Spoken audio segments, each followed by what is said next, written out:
Halo guys, perkenalkan nama aku Parida dari Prodi Desain Atmosfer dan Planetan dan dengan NIM 1202994. Di sini aku bakal ngejelasin tentang pengertian fluida dinamis. Fluida dinamis adalah fluida atau bisa berupa zat cair atau gas yang bergerak, memiliki kecepatan yang konstan terhadap waktu, tidak mengalami perubahan volume, tidak kental dan tidak turbulen, atau tidak mengalami putaran-putaran. Ciri-ciri fluida dinamis itu pertama, tidak kompresibel atau jika diberi tekanan maka volumenya tidak berubah. Kedua, tidak mengalami gesekan atau saat mengalir gesekan fluida dengan dinding dapat diabaikan. Yang ketiga, alirannya stasioner. Jadi tiap paket fluida mempunyai arah aliran tertentu dan tidak terjadi turbulensi atau pusaran-pusaran. Yang keempat, alirannya tunak atau aliran fluida mempunyai kecepatan yang konstan terhadap waktu. Apa itu hukum Bernoulli? Hukum Bernoulli ditemukan oleh ilmuwan asal Jerman yaitu Daniel Bernoulli. Dalam hukum tersebut dikatakan jumlah dari tekanan, energi kinetik tiap volume, dan energi potensial tiap volume di setiap titik sepanjang aliran fluida adalah sama. Artinya, saat aliran fluida meningkat, tekanan fluida tersebut akan turun. Dengan demikian, energi potensial yang dimiliki fluida juga akan turun. Sebaliknya, saat kecepatan aliran fluida turun, maka tekanan fluida akan naik. Secara matematis, hukum Bernoulli dirumuskan sebagai berikut. Dalam penerapan hukum Bernoulli di kehidupan sehari-hari, contohnya pada alat penyiram tanaman semi-otomatis. Fenomena air yang menyembur keluar dari lubang penyimpanan dinamakan dengan teorema Torricelli. Besar energi kinetik air yang menyembur keluar dari lubang alat penyiram tanaman sama dengan besar energi potensialnya.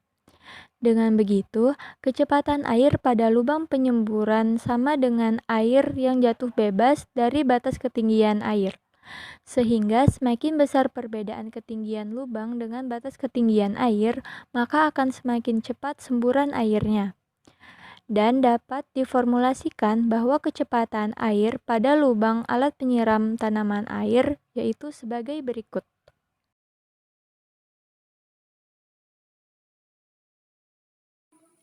Di sini, saya akan menjelaskan tentang prinsip kerja yang digunakan oleh penyiram tanaman semi-otomatis. Alat penyiram tanaman semi-otomatis ini menggunakan teorema Torricelli, di mana teorema Torricelli menyatakan bahwa V1 sama dengan V2 sama dengan V. Dari persamaan Bernoulli, kita didapat P1 sama dengan P2. Maka persamaan Bernoulli akan menjadi setengah rho V1 kuadrat plus rho GH2 sama dengan setengah rho V2 kuadrat plus rho GH2. Dari persamaan tersebut, kita dapat menyimpulkan bahwa kecepatan dari alat penyiram tanaman semi-otomatis ini didapat V sama dengan akar 2GH. Dari persamaan teorema Torricelli yang pertama yang menyatakan bahwa V1 sama dengan V2 sama dengan V, di mana V sama dengan akar 2GH. Maka persamaan debit dari alat penyiram tanaman semi-otomatis ini dapat ditulis sebagai Q total sama dengan V kali A1 plus A2 plus A3 plus A4 plus A5 plus A6. Dalam teorema Torricelli juga terdapat persamaan debit, di mana Q1 sama dengan Q2. Di mana dari persamaan kontinuitas didapat A1 kali V1 sama dengan A2 kali V2.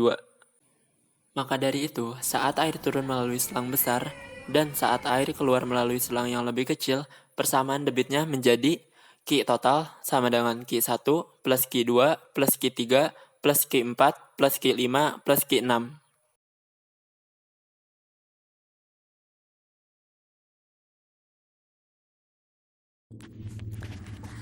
Pada alat penyiraman tanaman semi-otomatis mempunyai kelebihan dan kekurangannya. Kelebihan yang pertama, alat ini mempermudah orang-orang yang tidak punya banyak waktu, maupun orang dengan kondisi fisik terbatas untuk berkebun. Kedua, alat ini dapat menggantikan pekerjaan manual menjadi otomatis. Yang ketiga, meminimalisir kerja manusia dalam melakukan penyiraman tanaman.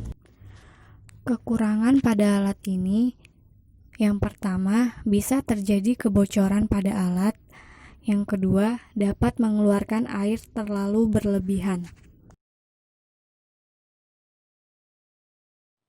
Dibandingkan dengan jenis penyiram tanaman lainnya, penyiram tanaman semi-otomatis memiliki beberapa keunggulan.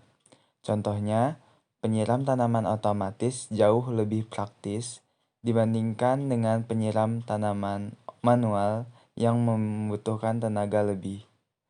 Dan penyiram tanaman otomatis jauh lebih murah dan lebih mudah perawatannya dibandingkan dengan penyiram tanaman otomatis yang biasa disambungkan ke listrik.